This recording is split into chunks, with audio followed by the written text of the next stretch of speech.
주님밖에는 나의 복이 없다. 정말 예수님 외에는 복이 없다. 이걸 믿기가 쉬울까요? 어려울까요? 아니, 찬양 듣고 은혜 받았으면서 왜 또 갑자기? 여러분, 예수 믿는 게 쉬울까요? 어려울까요? 이것만큼 어려운 것이 없습니다. 여러분, 이렇게 생각해 보세요. 혹시라도 그 삼풍백화점에서 가족을 잃은 분이라면 양해 바랍니다. 삼풍백화점이 무너져서 많은 사람들의 생명이 위태로워졌어요. 그죠? 이미 나중에 분이 돌아가신 분도 있고, 그 사람들을 구하기 위해서 정부가 나서서 중장비 동원하고 119 구조대원들을 들여서 구조활동 펼친다면 무너진 건물 밑에 있는 사람들은 살 소망이 있다라고 어느 정도 믿는 그런 분들이 있을 겁니다. 그런데 그 사람들이 갇힌 죽어가는 사람들이 흙 위에서 흙 속에서 솟아난 새싹 하나 그거 꼭 붙들면 반드시 살아난다라고 하면 믿을 수 있을까요? 없을까요? 아니, 하늘에서 헬리콥터에서 막 대형 크레인까지 막 동원시켜가지고 굵은 밭을 내려오고, 그래도 그 백화점 무너진 콘크리트 밑에 깔려있는 사람들이 산다고 하는 걸 믿기가 어려운 판에 땅에서 나온 연한 줄기 하나 붙들면 산다라고 믿기가 쉬워요? 어려워요? 쉽지가 않아요. 예수 믿는 게 그렇다는 겁니다. 이 얘기를 왜 하냐 그러면 오늘 우리가 읽게 될 이사야 53장이 그 얘기를 하는 겁니다. 그래서 시작도 이렇게 시작돼요. 우리의 전한 것을 누가 믿었느냐. 위대한 선지자인 이사야 보기에도 예수 믿어서 구원받는다, 그게 믿을 수 있는 얘기냐는 거예요. 이렇게 시작되는 겁니다. 근데 여러분은 예수님 믿어야 안 믿어요? 그건 왜 그러느냐. 진리의 영이신 성령님이 여러분의 마음을 감화감동시키셔서 영안이 밝아져서, 뭐가 밝아져서? 영안이 밝아져서 예수님 믿는 거예요. 그래서 여러분은 복 있는 분이고 특별한 분들입니다. 이렇게 이해하면 돼요. 저는 지금도 가끔 그 얘기를 해요. 이럴 때 내가 선교원금을 그럴 때 할 수 있었을 텐데, 우리 교회 집사님 한 분이 목사님 비트코인 사세요. 지금 수십만 원밖에 안 돼요. 이거 꼭 필요합니다. 그럴 때 좀 몇 개 사둘 걸, 그런 생각 들어요. 그러면 이제 우리가 선교 같은 거 할 때 얼마나 도왔겠어요. 그런데 안 믿어지는 걸 어떻게 사요? 그죠? 우리가 전한 것을 누가 믿었느냐. 그는 주 앞에서 자라나기를 연한 순 같고 마른 땅에서 나온 뿌리 같아서 곧 모양도 없고 풍채도 없은즉 우리가 보기에 흠모할 만한 아름다운 것이 없도다. 그 예수님 붙든다고 해가지고 지금까지 수천 년 동안 수많은 사람들이 율법을 지키고 그 짐승의 피가 완전 청계천 물 흐르듯, 그래서도 구원받지 못하고 다 죽어간 사람들이 어떻게 예수 믿는다고 해가지고 구원받는단 말이냐. 도대체가 이해할 수가 없다라고 하는 것이 오늘 우리가 읽어야 되는 이사야 53장에 시작하는 내용입니다.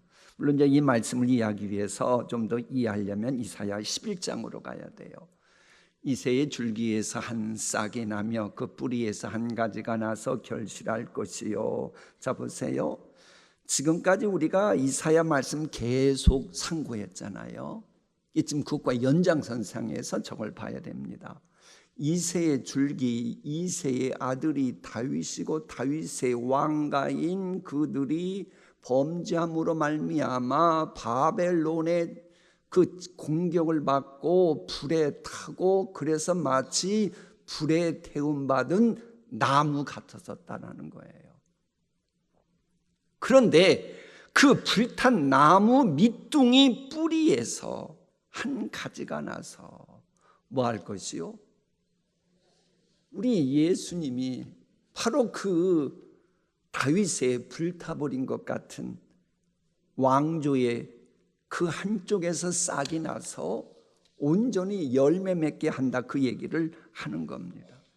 실제로 우리 예수님은 처음에는 연한순처럼 보기 그냥 별 볼 일 없었죠. 그래, 우리 예수님이 성육신 하셨을 때 가정, 마리아와 요셉 가정은 무슨 거목 같은 집안이 아니었죠.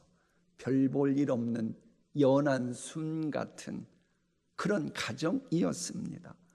그러나 여러분, 아무리 작은 저자씨라 할지라도 생명이 있으면 나중에는 많은 새들이 와서 깃들이도록 하시는 분이 하나님입니다. 그 전능하신 하나님께서 함께 하신다면 아무리 연하디 연한 순 같고 새싹 같을지라도 얼마든지 놀라운 역사를 만들어낼 수 있다고 하는 겁니다. 그래서 저 말씀이 나오는 거예요. 이세줄기에서 한 싹이 나면 그 뿌리에서 한 가지가 나서. 여기서 끝나지 않아요. 그게 어떻게 가능하냐? 그의 위에 이제 보니 여호와의 영 곧 지혜와 총명의 영이요 모략과 재능의 영이요 지식과 여호와를 경외하는 영이 강림하시리니. 뿌리에서 나온, 구루터기에서 나온 연하디 연한 순 같은 거기에 바로 전지전능하신 여호와의 영이, 지혜와 총명의 영이, 모략과 재능의 영이 임하니 이제 새로운 역사는 얼마든지 가능하다라고 하는 겁니다. 여기서 궁금한 게 있어요. 지혜와 총명의 영이요 모략과 재능의 영이신 분께서 아니 좀 남들이 주목하고 부러워하는 집안에 태어나셨으면 믿기가 좀 더 수월했을 거 아닙니까? 인간적인 생각으로 마치 요즘 삐딱한 청년들한테 제가 예수 믿으라 그러면 이렇게 하면서 예수 얘기 꺼내지도 말라고 그러는 청년들한테 손흥민이 골을 넣고 이게 다 우리 예수님의 은혜입니다, 예수 믿으세요, 동신교회 나오세요, 그러면 나올까요? 안 나올까요? 나오는 아이들이 많겠죠. 그죠? 확률적으로 그러지 않습니까? 그럼 우리 예수님도 이왕 오실 거, 인류를 구원하러 오실 거 좀 수월하게 오시지 왜 비천한 모습으로 연하디 연한 순 같고 그런 모습으로, 천한 모습으로 다가오셨느냐 하는 겁니다. 우리 주님이 오셨을 때 얼마나 비천하게 보이셨는지 분봉왕 그 헤롯 안디바 앞에 끌려갔을 때에 왕이 예수님 보니까는 소문으로는 오병이어의 기적도 일으키고 뭐 죽은 자도 살리고, 아니 그랬다 그러는데 막상 보니까 도대체가 별 볼 일 없어 보였던 거예요. 그래 어떻게 해요? 막 조롱하고 빈정대면서 다시 빌라도에게 보내잖아요. 그러니까는 참, 혹시 여러분 가운데 가족 중에 우리 셀라는 다 예쁘고 잘생겨서 모르겠는데 혹시 자녀가 못생겨가지고 아이고 이 녀석이 뭐 큰일 할까 그런 생각하면 된다 안 된다? 우리 예수님은 진짜 못생겼어요. 여러분은 예수님 사진 보면 잘생겼어요, 못생겼어요? 그림으로는? 그런데 그건 성경적이지 않아요. 그건 그림 그리는 화가들이 너무 못생기게 그리면 죄송스러워서 그렇게 잘 그린 거지, 실제로 성경적으로는 너무 보기만 해도 실어버림 받을 정도라고 성경은 말할 뿐이라니까요. 이게 다가 아니에요. 여러분은 학벌이 좋아요, 안 좋아요? 속으로만. 그런데 예수님은 학벌이 없었어요. 이게 무슨 얘기냐? 제발 우리 예수님의 몸된 교회에 와서 학벌 얘기 너무 자랑하지 마세요. 무슨 말인가 알아요? 자랑하지 않아도 저절로 남들이 알 때까지 좀 기다려요. 뭘 그렇게 학벌 얘기해갖고 남 기죽이려고 그래요? 아니 우리 예수님 학벌이 없었다니까요. 그리고 또 우리 예수님은 연줄도 없었어요. 제발 교회 와서 연줄 얘기하지 마세요. 뭐 내가 누구란다 뭐. 우리 예수님은 정치적인 기반이나 가문의 배경도 없었습니다. 너무나도 별 볼 일 없었기에 사람에게 실험 버린 바 되었다고 할 정도예요. 예수님께서 그처럼 비천한 모습으로 왜 우리에게 다가오셨을까요? 이걸 우리가 한번 생각해 봐야 돼요. 지금까지도 전 세계의 모든 정신 세계의 양대 산맥이라 그러면 헬레니즘하고 또 하나는 헤브라이즘입니다. 요 두 개를 최고의 그쪽 분야의 석학으로부터 공부했던 사람은 현재까지 알려진 바로는 유일하게 사도 바울입니다. 사도 바울은 양쪽에 다 대가들로부터 교육받았어요. 그런데 그 사람이 왜 예수님이 비천한 모습으로 십자가 지시고 왜 그런 과정을 겪었을까 고민하고 깨닫고 외친 메시지가 있어요. 하나님은 하나님 외에 그 누군가가 무슨 일 했다고 나서는 걸 진짜 싫어하셔요. 그래서 하나님은 하나님 당신이 세상 만사 주관하심을 믿는 사람만 구원하십니다. 그래서 이 공로주의나 업적주의가 아니고 오직 예수 믿어야만 구원시킨다는 하나님의 방법을 따를 때만 구원을 얻습니다. 그래서 예수 믿는 사람이라면 천하만 백성 누구나 구원받도록 우리 예수님이 십자가 고난을 자원하신 거예요. 그리고 예수 믿으니 아무나 다 믿는 사람은 구원을 얻게 된 거예요. 이걸 보시고 만족히 여기셨다. 그렇게 예수님 말씀하시고 이사야도 증거하는 겁니다.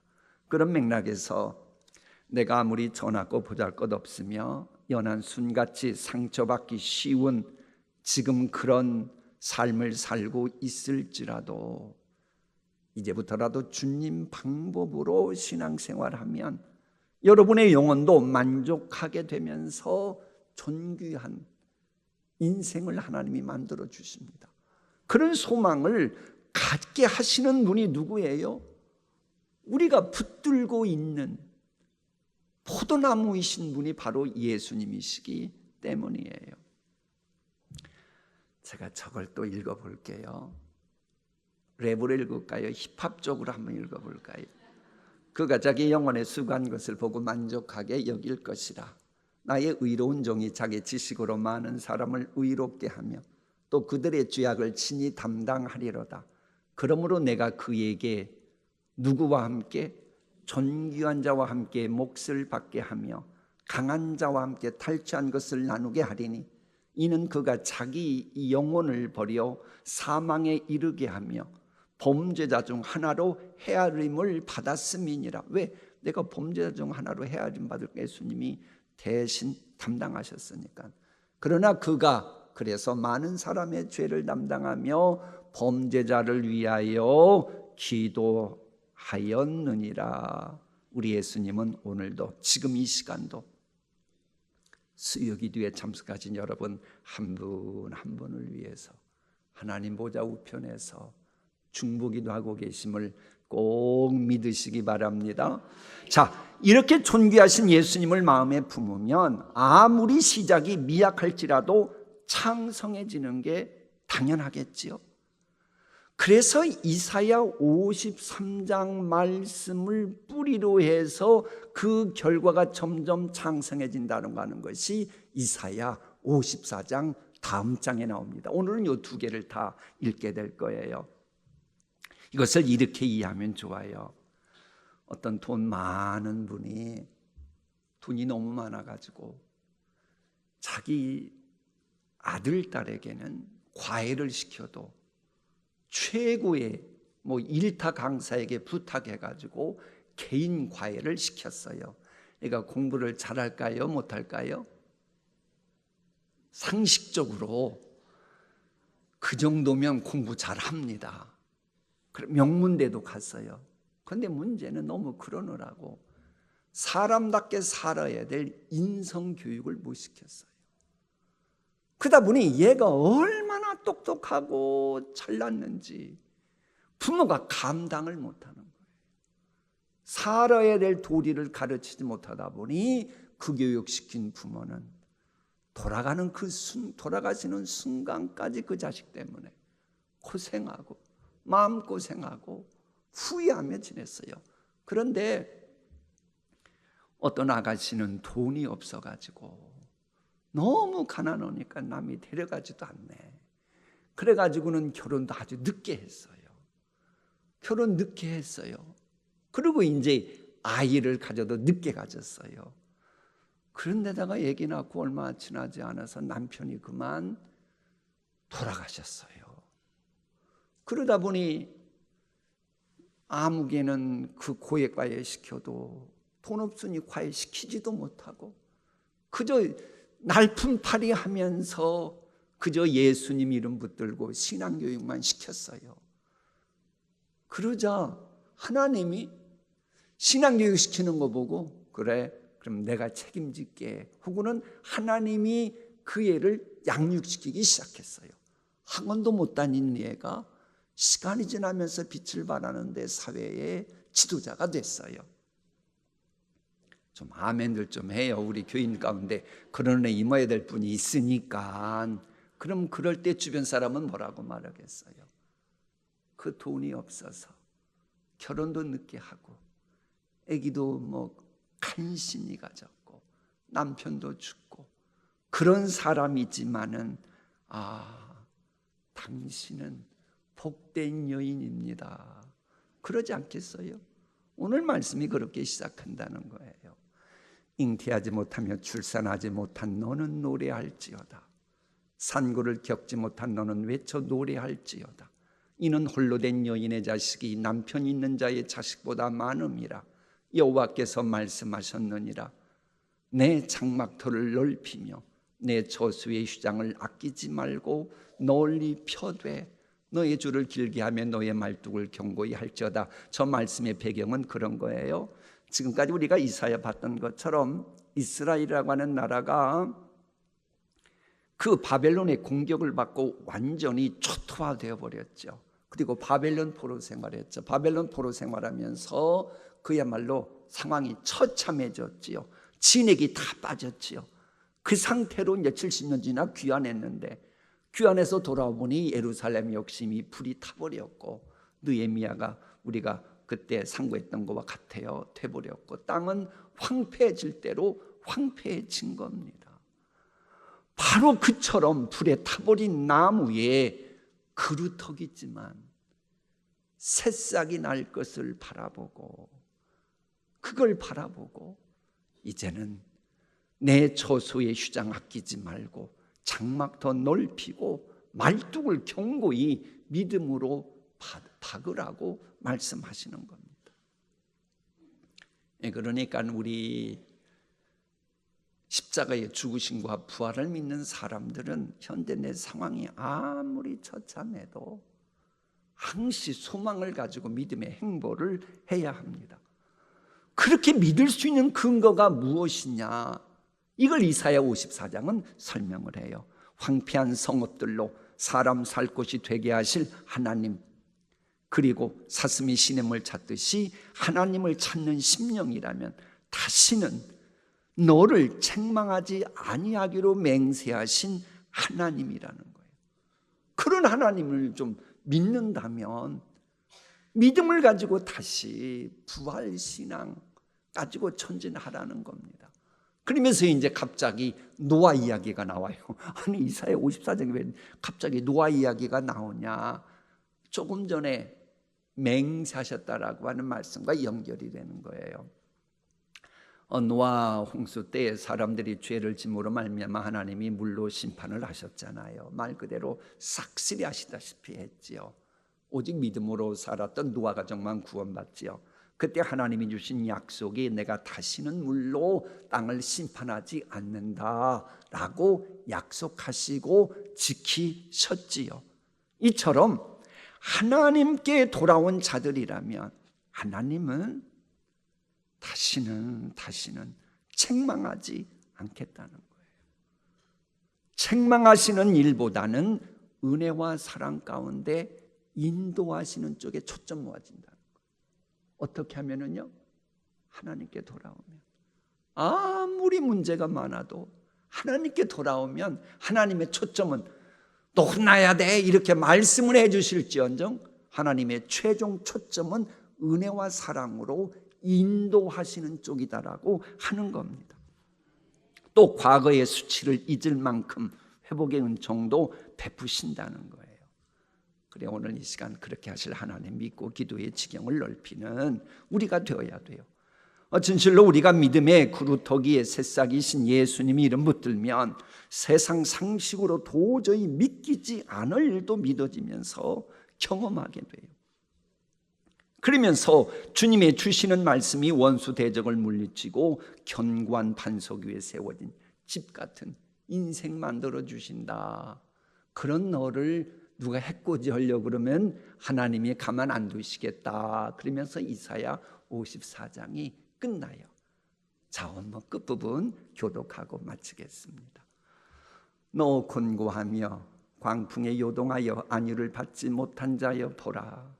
내가 화려한 채색으로 내 돌 사이에 더하며 청옥으로 내 기초를 쌓으며 홍보석으로 내 성벽을 지으며 성류석으로 내 성문을 만들고 내 지경을 다 보석으로 꾸밀 것이며 내 모든 자녀는 여호와의 교훈을 받을 것이니 내 자녀에게는 큰 평안이 있을 것이며 너는 공의로 설 것이며 학대가 내게서 멀어질 것인즉 내가 두려워하지 아닐 것이며 공포도 내게 가까이 하지 못할 것이라. 아멘.